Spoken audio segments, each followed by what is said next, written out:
Hello student, welcome to my another video. तो इस video में बात करेंगे हम क्वेश्चन नंबर 7 की, जो कि लास्ट क्वेश्चन है इस एक्सरसाइज का। एंड होप कर रहा हूँ प्रीवियस क्वेश्चन आपको अच्छी तरीके से समझ में आ गया। ठीक है। एंड मैं अपनी वीडियो में कोई भी अपने टॉपिक से नहीं भटकते हम, क्योंकि हमें पता है हमें क्वेश्चंस करना है और स्टूडेंट यहाँ क्वेश्चन पढ़ने के लिए आ रहा है, इसके सॉल्यूशंस को जांचने के लिए आ रहा है, एंड जो चीज़ डाउट है उन्हें क्लियर करने के लिए आ रहा है। तो मेरी वीडियो थोड़ी सी लेंथी हो सकती है क्योंकि एक्सप्लेन करने में टाइम लगता है, एंड तो प्लीज थोड़ा सा पेशेंस रख के आइए। ठीक है। अब इस क्वेश्चन को समझिए। बोला draw the graph of the following equations. आपको दो इक्वेशंस दे रखे हैं, एक तो ये इक्वेशन दे रखी है आपको, एंड दूसरी इक्वेशन सी दे रखी है आपको। ठीक है। इन दोनों इक्वेशंस को यूज करके आपको क्या बनाना है, ग्राफ बनाना है। ठीक है। फिर उसके बाद determine the coordinate of the vertex of the triangular, यानी कि इन इक्वेशंस को यूज करके आप जब ग्राफ ड्रॉ करोगे, ठीक है ना, तो ग्राफ एक्स एक्सिस पर एक ट्रायंगुलर रीजन फॉर्म करेगा, एंड जो ट्रायंगुलर रीजन वो फॉर्म करेगा उसके कोऑर्डिनेट आपको बताने हैं। समझ में आया नहीं है? चलो देखो, सबसे पहले तो पॉइंट ही निकाल लें। तो सॉल्यूशन कर रहा हूं बेटा मैं। ठीक है। सबसे पहले इक्वेशन फर्स्ट क्या दे रखी है आपको, x minus y plus 1 is equal to 0। ठीक है। तो इस y को आप इधर ले जाओगे तो x plus 1 is equal to y. समझ में आई नहीं आई? अब यहां पुट कर लीजिए, पुट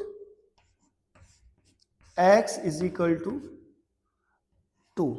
ठीक है। तो x इज इक्वल 2 पुट करोगे तो यहाँ y की वैल्यू क्या आ जाएगी आपकी, 3 निकल के आएगी। बहुत ईजी है। ठीक है। ऐसे ही दोनों कंडीशन समझ में आ गई। अब यहाँ पे दूसरी कंडीशन में आप x is equal to 3 put कर लीजिए, तो y की वैल्यू आपकी क्या निकल के आ जाएगी, 3 और 1 कितना हो जाएगा, 4। ठीक है। तो पहली इक्वेशंस के पॉइंट्स निकल के आ गए आप। समझ में नहीं आए? अब इक्वेशन सेकंड को यूज कर लीजिए, इक्वेशन सेकंड। ठीक है। इक्वेशन सेकंड क्या दे रखी है आपको, 3x plus 2y minus 12 is equal to 0। ठीक है। ये चीज दे रखी है। तो अभी यहाँ पे क्या कर रहा हूं मैं, देखो इस 12 को इधर लेके जा रहा हूं, तो 2y इज इक्वल टू क्या हो जाएगा, 12 माइनस के 3x, ऐसे लिख सकता हूं। ठीक है। तो y इज इक्वल टू क्या हो जाएगा, 12 माइनस के 3x अपॉन 2। अब यहाँ वैल्यू पुट करेंगे। ठीक है। पुट कर देते हैं हम, पुट। देखो हमें ऐसी वैल्यू रखनी है कि इवन नंबर दे, तो x इज इक्वल टू यहाँ 2 पुट कर दीजिए। ठीक है। तो y की वैल्यू क्या हो जाएगी, 12 माइनस 3 इंटू 2 अपॉन 2। ठीक है। यानी कि 12 में से 3 जो 6 गया तो 6 बचेगा, 6/2 यानी कि 3। अब पुट कर दीजिए आप x इज इक्वल टू, क्या कर दो, 0 पुट कर दीजिए। क्या कर दीजिए, x is equal to 0 put कर दीजिए। तो यहाँ पे क्या हो जाएगा, y की वैल्यू 12 माइनस 3 इंटू 0 अपॉन 2, तो ये तो 0 हो जाएगा, यानी कि y की वैल्यू क्या आ जाएगी यहाँ पे 6। ठीक है। दोनों के पॉइंट निकल के आ गए हमारे, इसके भी और इसके भी। ठीक है। तो अब यहाँ पे ग्राफिकल रिप्रेजेंट करना है, तो ग्राफ बनाएंगे। ठीक है। तो चेक करिए।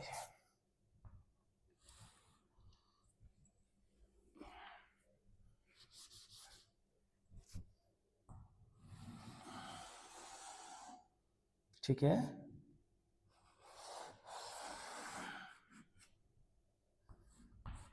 हाईएस्ट वैल्यू देखिए, y की हाईएस्ट वैल्यू 6 है, और x की जो हाईएस्ट वैल्यू है वो क्या है, सिर्फ 3 है। ठीक है। x की हाईएस्ट वैल्यू 3 है।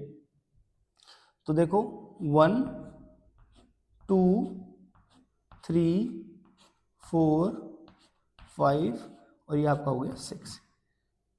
1 2 3 4 और ये हो गया आपका 5, -1 -2, ये हो गया माइनस की एक्स एक्सेस, आपकी ये पॉजिटिव एक्स एक्सेस, ये वाई एक्सेस, और ये नीचे की तरफ आपकी नेगेटिव वाई एक्सेस। ठीक है।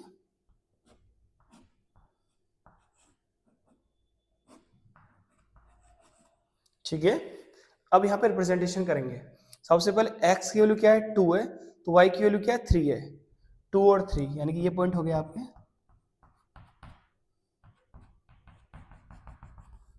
लगभग यहाँ पे। ठीक है। फिर दूसरा, x की वैल्यू 3 है तो y की वैल्यू क्या आपकी 4 है।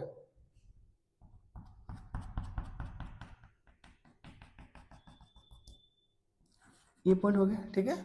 फिर आगे चलिए, दूसरा पॉइंट क्या है, जब आपने सेकंड इक्वेशन ये बनी थी, x इजिकल टू पुट किया तो y की वैल्यू आई आपकी 3, x इजिकल टू 2, y की वैल्यू 3, यानी कि ये कॉमन पॉइंट हो गया आपका, ठीक है। फिर दूसरी कंडीशन x की वैल्यू 0, y की वैल्यू क्या है 6 है, y की वैल्यू 6 पॉजिटिव, तो ये पॉइंट हो गया, ठीक है ना। कौन सा पॉइंट हो गया, ये हो गया। तो अभी देखो इस इक्वेशन के पॉइंटों को बनाने के लिए तो आपने ये लाइन इस तरीके से ड्रॉ करी, लगभग यहां से गुजरेगी ये, ठीक है। और एक लाइन ये थी हमारी, तो इसे आप इस तरीके से गुजारोगे तो ये यहां से गुजरेगी, ठीक है। ये कॉमन पॉइंट हो गया क्या, 2,3, इसे ए मान लीजिए आप। और क्योंकि वो एक्स एक्सिस को सेट करवाने की बात कर रहा है, तो एक्स एक्सिस आपकी ये रही, तो इसको पूरे को आप सेट कर दिए, ठीक है। ध्यान रखना, यदि वो वाई एक्सिस बोलता तो आप इस वाले पोर्शन को शेड करते हैं, किस वाले को, इस वाले को। एक्सिस बोलिए तो एक्स एक्सिस वाली लाइन को, वाई एक्सिस बोलता तो इस वाली लाइन को, ठीक है। तो ये पॉइंट क्या हो गया आपका -1,0, इसे आप बी नाम दे लीजिए। एंड सी पॉइंट आपका ये हो गया, सी पॉइंट ये हो गया आपका 4,0। समझ में आई नहीं है ये चीज, क्लियर, ठीक है। तो यहाँ लिख देंगे A B C is a triangle formed at x-axis having coordinate